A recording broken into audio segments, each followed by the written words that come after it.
अणुवर्त बाल भारती विद्यालय की ऑनलाइन क्लासेज में आप सभी विद्यार्थियों का स्वागत है। आइए आज हम कक्षा 12 का जो तीसरा अध्याय है रहीम जी, उनके दोहों का अध्ययन करते हैं। तो दोहों का अध्ययन करने से पहले रहीम जी के बारे में थोड़ा जान लेते हैं। रहीम जी का पूरा नाम अब्दुल रहीम खान खाना था।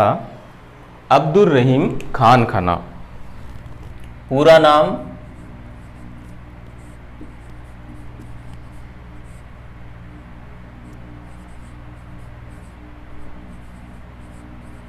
अब्दुल रहीम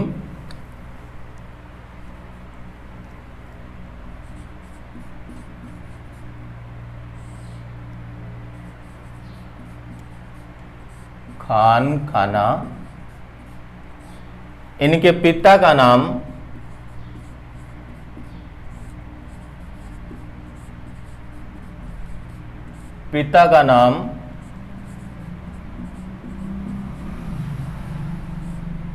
बैरम खां था, जो अकबर के प्रधान सैनिक व संरक्षक थे। रहीम जी नीति कुशल थे और व्यवहार कुशल भी थे। इनका बचपन बड़ा कठिनाइयों में बीता। इन्होंने जीवन में बड़े उतार चढ़ाव देखे थे और भगवान कृष्ण के प्रति इनकी असीम श्रद्धा थी। इन्होंने नीति के दोहों की रचना की और जो महाभारत, रामायण, पुराण आदि जो ग्रंथ हैं, इनके जो कथानक और पात्र थे उनका कई प्रकार से उल्लेख किया है। इन्होंने युद्ध संचालन में भाग लिया। ये दानवीर थे तथा नीति के दोहों का अध्ययन किया। अब हम इनके पाठ परिचय के बारे में देखते हैं। जो इन्होंने कविता लिखी हैं उसमें इन्होंने जो नीति के दोहे लिखे हैं उनमें इन्होंने क्या संदेश दिए हैं, क्या उपदेश दिए हैं। इस कविता में इन्होंने सदाचार, परोपकार, व्यवहार कुशलता, सत्संगति, परदुखारिता के बारे में बताया है। तो आइए देखते हैं इनके दोहे जिनमें ये क्या उपदेश देते हैं। जैसे पहला दोहा है, रहीमन देखन बड़ेन को लगून दीजिए डारी, जहां काम आवे सुई कहां करे तलवारी। इसमें रहीम जी क्या संदेश देते हैं। पहले हम इनके कठिन जो शब्दार्थ हैं उनको देख लेते हैं। बड़ेन को, बड़े को यानी बड़े व्यक्ति से हैं, लघु यानी छोटा, डारी का मतलब त्यागना है। तो इन दोहों का हम व्याख्या करते हैं, भावार्थ करते हैं। तो सबसे पहले हमें प्रसंग लिखना चाहिए। सबसे पहले हमें क्या लिखना चाहिए? प्रसंग लिखना चाहिए।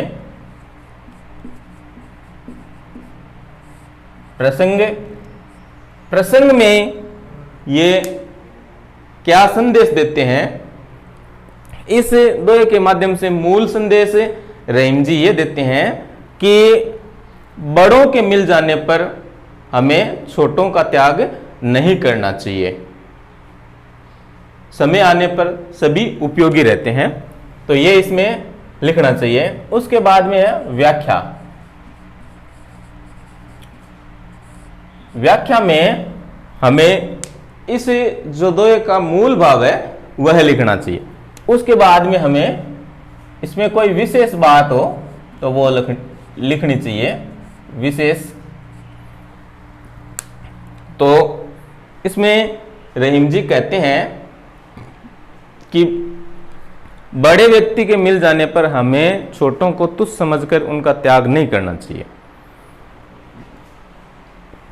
व्याख्या में रहीम जी उदाहरण के माध्यम से समझाते हैं कि बड़े लोगों के मिल जाने पर हमें छोटों का त्याग नहीं करना चाहिए, क्योंकि समय आने पर सभी उपयोगी रहते हैं। और उदाहरण के माध्यम से समझाते हैं, जैसे जहां पर या जिस काम में सुई काम आती है वहां पे बड़ी चीज तलवार है, वह क्या कर सकती है। तो यहां सभी के साथ समान व्यवहार करने के लिए रहीम जी कहते हैं। दूसरा जो दोहा है, एक के सादे सब सदे सब सादे सब जाय, रहीमन मूल ही सींचबो फूले फले अगाय। इसमें रहीम जी ये बताते हैं कि हमें एक ही आराध्य देव की आराधना करनी चाहिए, जिससे हमारा जो लक्ष्य होता है वह हमें प्राप्त हो जाए। तो इसमें रहीम जी एक ही देव की आराधना करने के लिए कहते हैं, एक ही देव की भक्ति करने के लिए कहते हैं। एक के सादे सब सदे सब सादे सब जाय, रहीमन मूल ही सिंचबो फूले फले अगाय। इसमें सदे से साधना से है, मूल ही यानी जड़ है, सिंचना से सिंचना है, फूले फले से फलना फूलना है, और अगाय से तृप्त होना है। इसमें रहीम जी कहते हैं कि हमें एक ही देव की आराधना करनी चाहिए, जिससे हमारा जो लक्ष्य है या हमारी जो लालसा है उसकी सिद्धि हो जाए, उसकी प्राप्ति हो जाए। और अगर हम एक साथ सबको साधने का प्रयास करते हैं तो सारा करा होता है वह भी नष्ट हो जाता है, या उसका हमें लाभ नहीं मिल पाता है। जैसे यहां उदाहरण के माध्यम से रहीम जी समझाते हैं कि जिस प्रकार एक पेड़ की जड़ों को सींचने से सारा जो वृक्ष होता है वह फलने फूलने लगता है, उसी प्रकार हमें भी एक देव की आराधना करनी चाहिए, जिससे हमारा जो सिद्धि है वो उसकी पूर्ति हो जाए। और अगर हम बहुत सारे देवी देवताओं की आराधना करते हैं तो किया कराया भी नष्ट हो जाता है, या उसका लाभ हमें नहीं मिल पाता है। तो यहां रहीम जी विशेष में क्या कहते हैं, बहुदेववाद का विरोध करते हैं। वो कहते हैं कि हमें एक ही देवता की आराधना करनी चाहिए, उनकी भक्ति करनी चाहिए, जिससे हमारा जो मुख्य लक्ष्य होता है उसकी प्राप्ति हो जाए। और यहां अप्रत्यक्ष रूप से रहीम जी ये भी कहते हैं कि हमें एक ही लक्ष्य पर अपना ध्यान केंद्रित करना चाहिए, जिससे उस लक्ष्य को पूर्ण रूप से साधा जा सके, या उस लक्ष्य में पूर्ण रूप से सफलता मिल सके। तीसरा जो दोहा है उसमें रहीम जी क्या कहते हैं, कदली सीप भुजंग मुख स्वाति एक गुण तीन, जैसी संगति बैठिए तैसा ही फल दीन।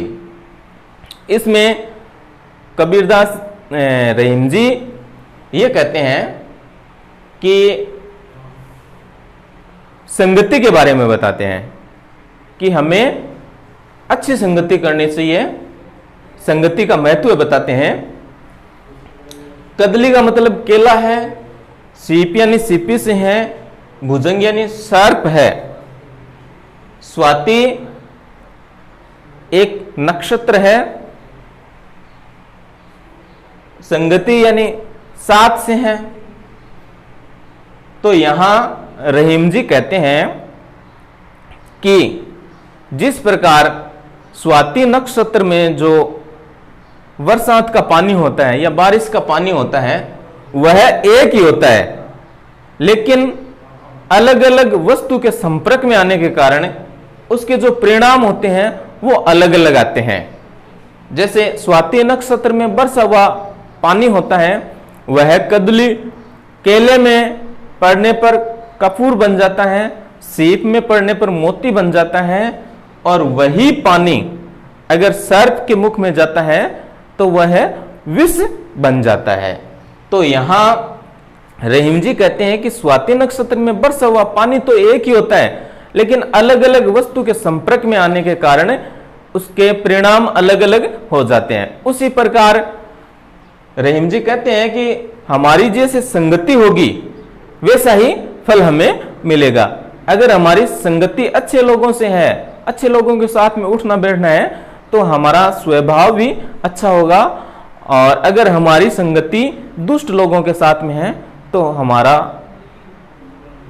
जो व्यवहार है वो उसी प्रकार का होगा। इसलिए यहां संगति का महत्व बताकर रहीम जी कहते हैं कि हमें अच्छे लोगों की संगति करनी चाहिए और संगति का महत्व बताते हैं। अगला जो दुआ है उसमें रहीम जी क्या संदेश देते हैं?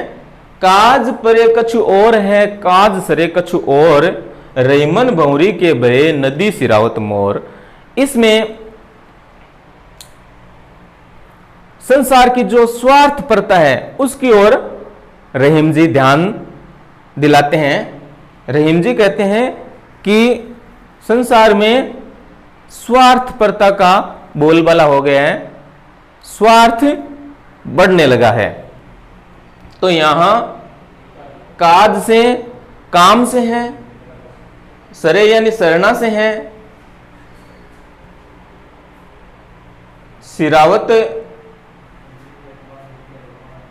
मोर का मतलब यहां सिर पर धारण करने वाले मुकुट से हैं या सिरपेच से हैं या पगड़ी से हैं। तो इसमें रहीम जी संसार की स्वार्थपरता पर आरोप करते हैं। रहीम जी कहते हैं कि जब किसी व्यक्ति को किसी से काम पड़ता है तो वह उसका मान सम्मान आदर भाव करता है, उसका सत्कार करता है और उसकी बड़ी खुशामद और चापलूसी करता है। लेकिन वही काम जब सर जाता है उसका, तो वह उसे पहचानने से भी इनकार कर देता है। तो यहां रहीम जी लोगों की स्वार्थपरता पर आरोप लगाते हैं कि जैसे विवाह के समय जो दूल्हा होता है वह अपने सिर पर जो सिरपेच होता है या मुकुट होता है या जो पगड़ी होती है उसकी बड़ी सार संभाल करता है और उसका बड़ा मान सम्मान करता है, और जैसे ही विवाह के फेरे संपन्न हो जाते हैं तब वह उसी पगड़ी को, उसी सिरपेच को, उसी मुकुट को तुच्छ समझकर नदी में फेंक देता है। तो इस उदाहरण के माध्यम से रहीम जी समझाते हैं कि संसार में स्वार्थ पड़ने पर तो लोग किस प्रकार मान सम्मान करते हैं, चापलूसी करते हैं, खुशामद करते हैं और बड़ी आव भगत करते हैं, लेकिन जैसे वह काम सिद्ध हो जाता है तो वह लोगों को पहचानने से ही इनकार कर देते हैं। इस उदाहरण के माध्यम से रहीम जी संसार की स्वार्थपरता है उस पर आरोप लगाते हैं। अगला जो दुआ है उसमें रहीम जी जो रहीम उत्तम प्रकृति का करी सकत कुसंग, चंदन विष व्यापत नहीं लपटे रहत भुजंग। इसमें रहीम जी जो उत्तम स्वभाव के लोग होते हैं, उत्तम प्रकृति के जो लोग होते हैं, उन पे बुरी संगति का कुछ भी असर नहीं पड़ता है, उनके बारे में बताते हैं और वो उदाहरण भी देते हैं। यहां जो उत्तम चरित्र वाले लोग होते हैं उन पर बुरी संगति का कोई असर नहीं होता है। तो रहीम जी कहते हैं कि जिन लोगों का, जिन सज्जन लोगों का चरित्र उत्तम होता है या उत्तम प्रकृति के होते हैं, उत्तम स्वभाव वाले होते हैं, उनका बुरी संगति है कुछ भी नहीं कर सकती है, कुछ भी नहीं बिगाड़ सकती है। वो उदाहरण के माध्यम से समझाते हैं कि जिस प्रकार चंदन के जो पेड़ होते हैं उस पे भुजंग यानी सर्प है कि उस पर सर्प लिपटे रहते हैं, लेकिन चंदन के वृक्षों की जो सुगंध होती है वो उसी प्रकार रहती है, या चंदन के जो वृक्ष होते हैं उन पर उस विष का कोई असर नहीं होता है। तो यहां उत्तम प्रकृति के लोगों के स्वभाव के बारे में बताया गया है कि उनका जो स्वभाव होता है वो है सच्चरित्र रहता है, अच्छा रहता है, और बुरे लोगों की संगति में आने पर भी उनका जो चरित्र होता है वो चरित्र विकार नहीं होता है उसमें। अगला जो दो है उसमें रहीम जी क्या कहते हैं? रूठे सजन मनाइए जो रूठे सो बार, रहीमन फिरी फिरी पोइए टूटे मुक्ताहार। इसमें रहीम जी कहते हैं कि हमें जो सज्जन लोग होते हैं और जो अपने प्रिय मित्र होते हैं या जो अपने परिवार के लोग होते हैं, वो अगर 100 बार रूठ भी जाए तो भी उन्हें बार बार मना लेना चाहिए। रहीम जी ये कहते हैं कि जो सज्जन लोग होते हैं या अच्छी प्रवृत्ति के लोग होते हैं या अपने प्रिय मित्र होते हैं, वो चाहे कितनी ही बार उठे, हमें उन्हें बार बार मना लेना चाहिए।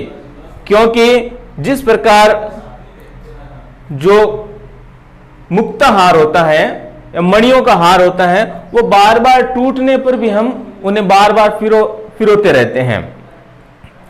तो यहां रहीम जी ने सज्जन लोगों की तुलना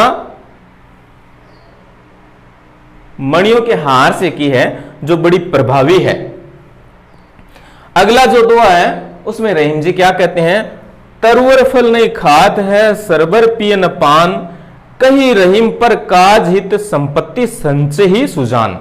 यहां सुजान का मतलब सज्जन लोगों से है, पर हित काज का मतलब परोपकार की भावना से है या दूसरे लोगों की भलाई से है।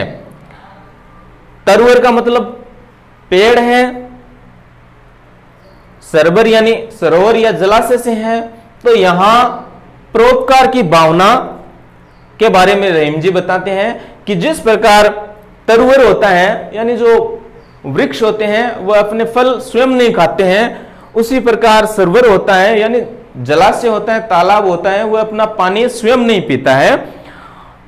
उसी प्रकार जो सज्जन लोग होते हैं वे धन का संग्रह भी परोपकार की भावना के लिए करते हैं और परोपकार हित में या दूसरों के हित की भलाई के लिए वह अपने धन का प्रयोग करते हैं और धन का जो संग्रह करते हैं वे परोपकार में लगाते हैं। तो यहां रहीम जी परोपकार की भावना रखने के लिए कहते हैं कि जो सज्जन लोग होते हैं वे संपत्ति का संग्रह भी करते हैं, तो उस संग्रह को वे दूसरों की भलाई के लिए लगाते हैं। आज हमने जो कक्षा 12 का हिंदी अनिवार्य का तीसरा जो अध्याय है उनके 7 दोहों का अध्ययन किया।